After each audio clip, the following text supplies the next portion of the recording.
Hello, today my guest is Professor Torben Pedersen. I will keep my introduction short to maximize our time with him. In the next 30 minutes or so, we'll talk about Torben as a person, Professor Pedersen as a thought leader and an esteemed scholar, and finally as a mentor to many PhD students and junior faculty. For the sake of time, I will skip many of his accomplishments and give you a very quick snapshot.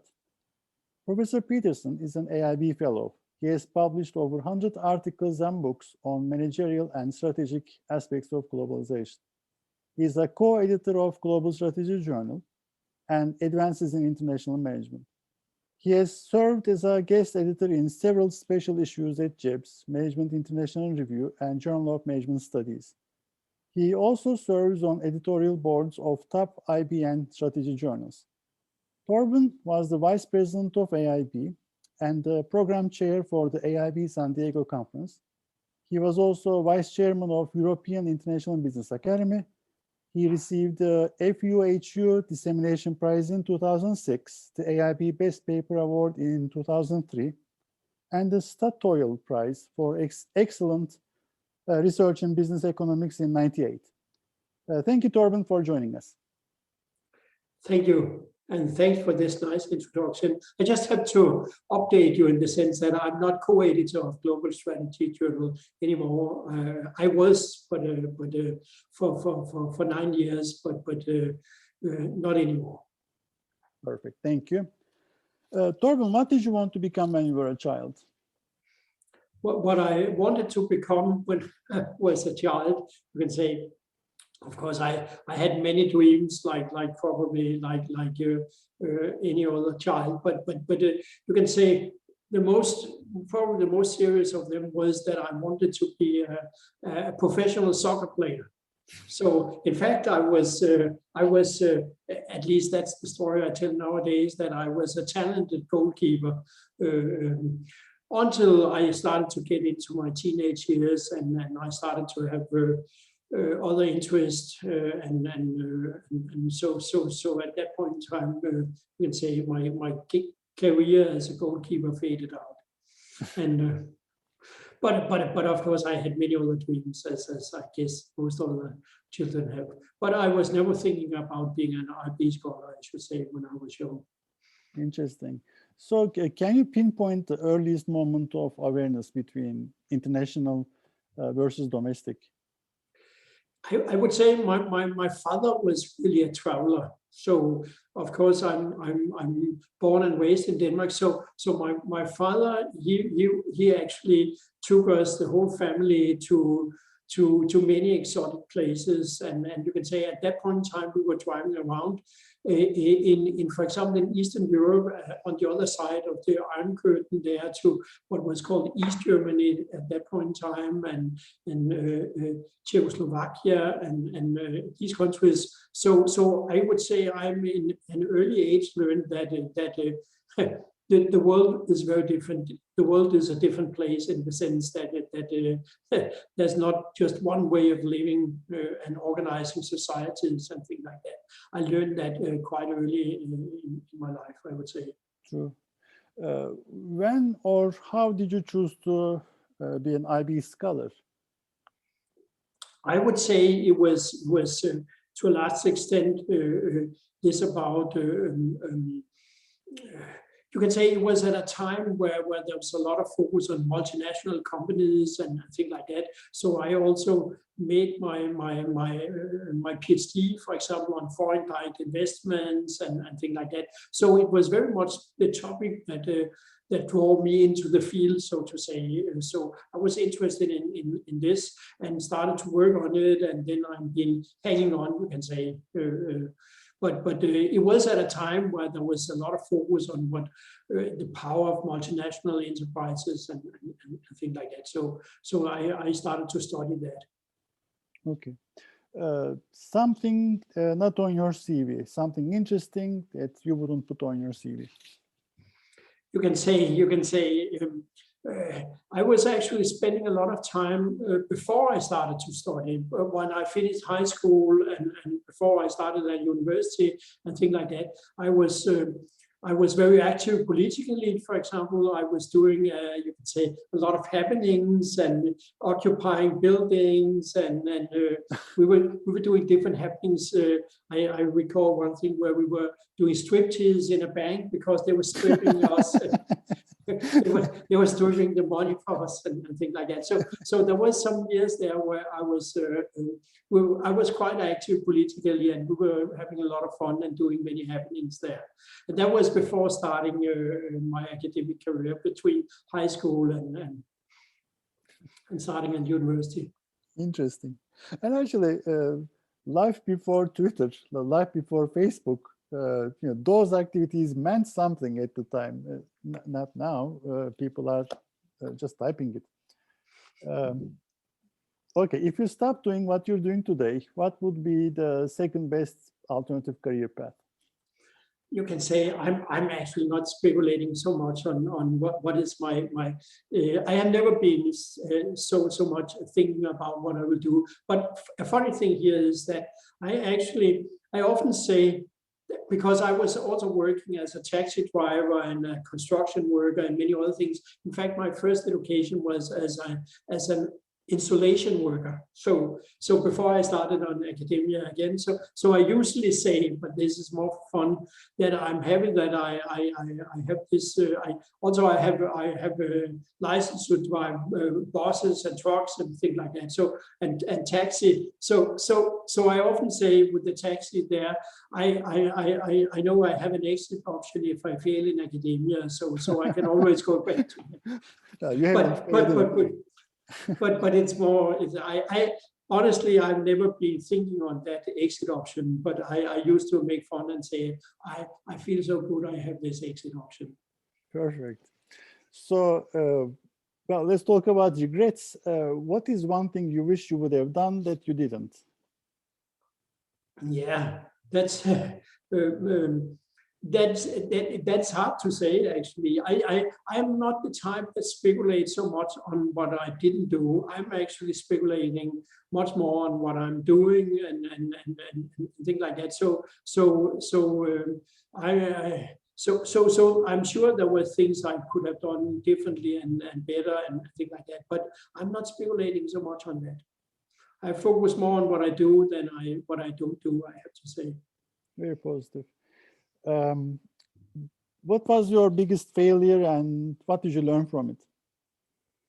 Yeah, and again, there's probably many things you can learn from, and you can say, for example, when we submit to journals our articles and we get it back from reviewers and things like that, and you can say, of course, a lot of learnings and failures, but I don't think I can point at one that is the biggest one. I think for me there has been many small failures and learning points, if you wish, and things like that. And but I wouldn't say there's one huge one that it comes back to my mind, that it keeps me awake every night or something like that. And what are you most passionate about? I'm passionate. You can say I'm working a lot, like actually many people in our business. So I'm passionate about the work, but I'm also, you can say, of course, family, my kids. I have two grown-up kids, and they are doing very well in their own life, work and families and things like that. So I'm proud of that, and of course, I'm also proud of. I hope you can say I've been mentoring students, as you said, and I have been supervising some PhD students that are also doing very well. I'm still in touch with them, collaborating with them, and of course, there's all our students we have been teaching. So I think I hope I'm proud. I've also been working with companies, and I think I have been able to also open the eyes of some companies for things they were probably not considering themselves and things like that. So I think there's many things, but probably if I should mention one thing, it's probably my kids, the family there. Perfect, thank you. Torben, let's talk about research. How do you summarize your research to people who don't read your work? You can say my research is quite diverse. I have doing many different things. So I'm the kind of researcher that get excited about different areas, different topics, different phenomena, and then I focus on them. So in that sense, I have changed the focus of my research, but always, you can say, related to global strategy or international management here. And you can say, right now, my focus is very much on micro-foundation. So that's a little bit my thinking this about micro-foundation, which means that we need to anchor many of our, you can say, a little bit organizational concepts like liability of foreigners, knowledge sharing, social capital. We have to link them to the individual. We cannot disregard the individual when we talk about these things, because at the end of the day, it's not the companies that have a feeling of liability of foreigners. It's not the company that is sharing knowledge. It's not, and we can continue like that. It's the individuals in the company, and individuals, they have different perceptions. They have different. There's a lot of heterogeneity when it comes to individuals. So we need to understand that in order to get further with our more aggregated organizational concept. So that's a little bit, you might say, the program I'm working on right now. But I've done many things over the years. Torben, what are the omitted variables or understudied areas, topics in IB? Yeah, of course, there might be different views on that, but my view, given my current focus, as I talk about it, is that we need to get the individual into the picture again. So it's individual level variables we need to include and try to understand how heterogeneity at the individual level is part of forming, you can say, liability of foreigners, knowledge sharing, social capital, dynamic capabilities, and all these organizational level variables we talk about.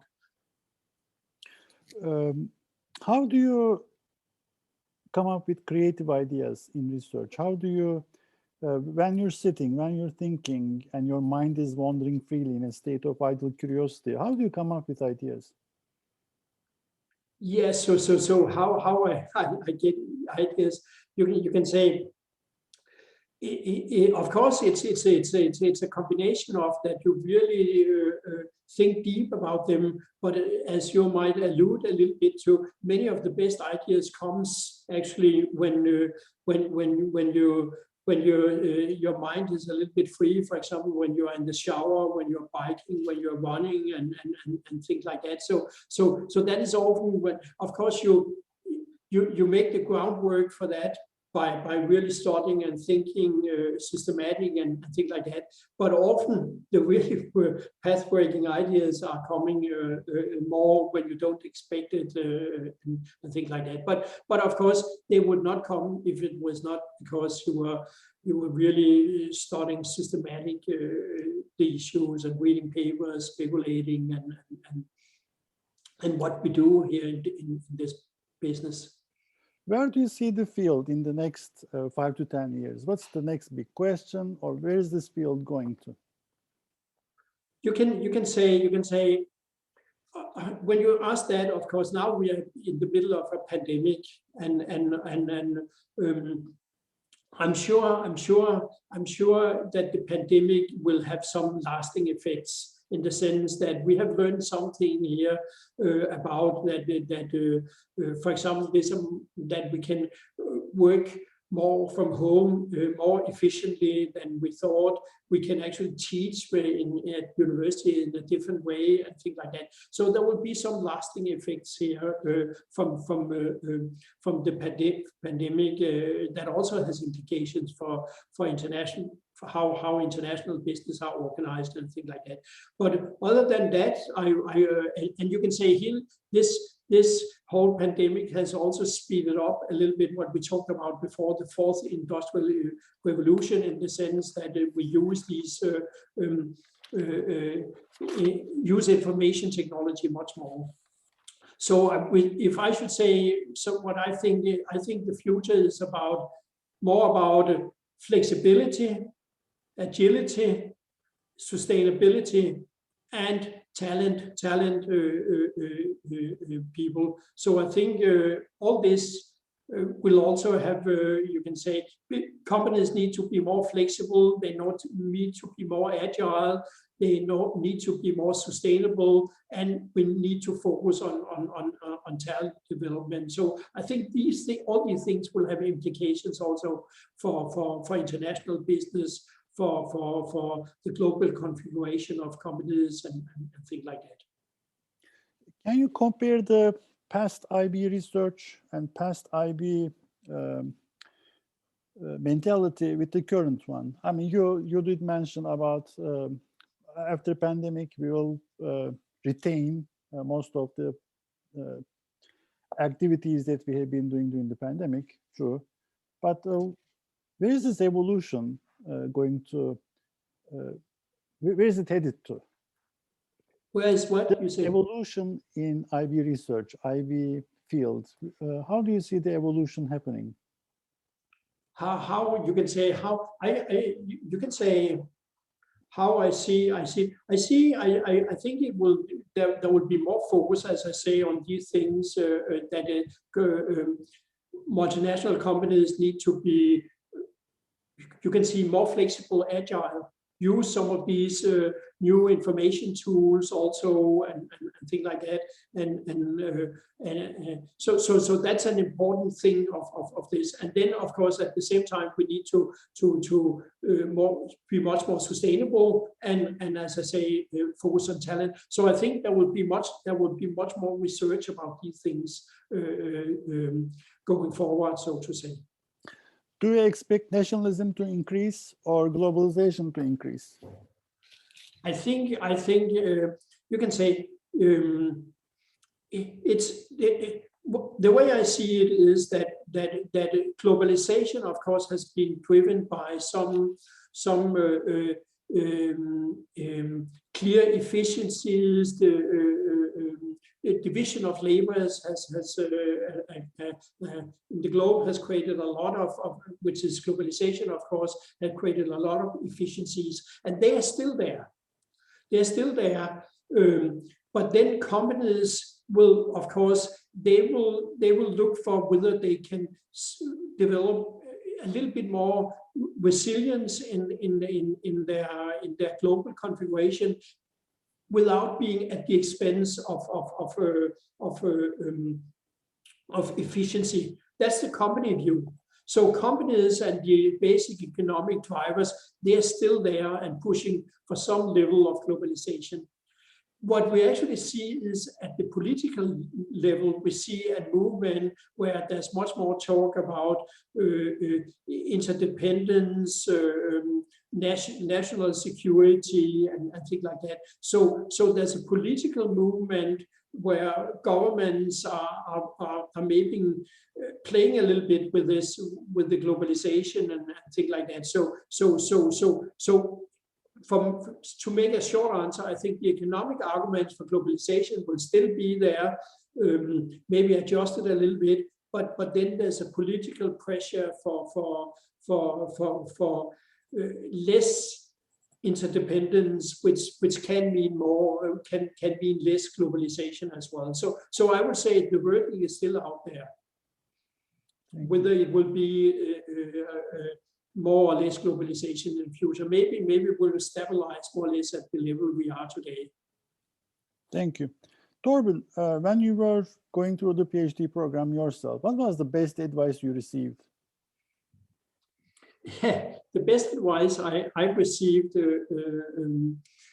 think that was at that point in time, it was more about learning to publish and things like that. It was I was one of the first generation in my country, Denmark, their PhD students that started to internationally publish. But what I say to my own PhD students today, and my advice actually is that I look at our business a little bit as management of guilt. And what I mean by that is that you can say, we every day you feel you're guilty towards someone because you can always do more. you can read more papers. You are guilt towards your family because you don't spend enough time. You're guilt towards your students, your co-authors, where you could do more and things like that. So you have to. Your mentality has to be that you accept that you cannot do everything you would like to do, and that is what I say, management and guilt. And it comes a little bit back to what I said earlier, that I focus more on what I do than what I don't do, because you can say with this guilt you can kill yourself, so to say, because if you focus on all the things you didn't do and things like that. So that's my advice to you. You have to be aware that you cannot do everything you want. You cannot walk around and feel guilt all the time. Well, other than feeling guilty, what are the common mistakes? What are the common pitfalls that PhD students or junior faculty run into? Yeah, what are the common pitfalls? Of course, there's many, and it's not the same they run into, but some of them, you can say one of them is maybe that they are too eager and too you might say too self-confident, in the sense that they maybe ignore this huge knowledge we already have created. They start and pretend like we're starting on scratch for many research questions. I usually say that you can say research, what we do is like we're building a wall. There's a big there's a big conversation about all our topics, and it's like we're building brick by brick by brick on this wall, and what each of us do is that you have to build another brick in the wall, and you can say which means that you have to understand the structure of this wall. You have to understand exactly what we already know, the part we say that is normally our literature review, but you also really have to internalize and relate to that literature, and then understand how you build another brick on the wall, or if there's somewhere a hole in the wall, how you can close that hole and things like that. So that's so you can say one mistake is that you don't learn the wall, so to say. You don't learn existing literature and build on that. And another one is that you might to create a stone far away from the wall, so to say, that is not related to what we already know and things like that. So that's a little bit a picture of, you can say, what I think is a common mistake. That was very helpful. Torben, what is one question that I should have asked you but didn't? One question you should have asked me, which I didn't.